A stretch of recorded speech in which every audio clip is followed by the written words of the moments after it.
యేసుక్రీస్తు నామములో మీ అందరికి వందనములు. ఈరోజు దేవుడిచ్చిన అద్భుతమైన మాటలు మత్తయి సువార్త 6వ అధ్యాయము 33వ వచనం.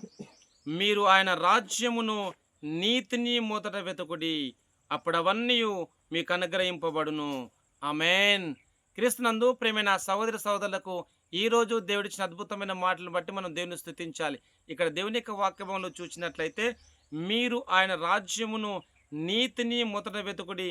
అప్పుడవన్నీయు మీకు అనుగ్రహింపబడునని దేవుని యొక్క వాక్యం రాసి ఉంటుండగా మీరు ఏ పరిస్థితిలో ఉన్నను ఆయన రాజ్యాన్ని, ఆయన నీతిని మీరు మొట్టమొదట వెతుకుతూ ముందుకు సాగాలని ప్రభు మనందరితో మాట్లాడుతుండగా ప్రార్థన చేద్దాం. ప్రార్థన. ప్రేమగల దేవ మీకు వందనాలు తండ్రి.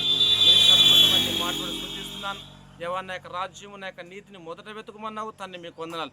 దేవాని రాజ్యాన్ని, నీతిని వెతుకుతూ ముందుకు సాగుతున్న ప్రతి ఒక్కరికి నీ దీవెన ఆశీర్వాదం దయచేయమని యేసుక్రీస్తు నామములో ప్రార్థిస్తున్నాను తండ్రి. ఆమేన్. Thank you.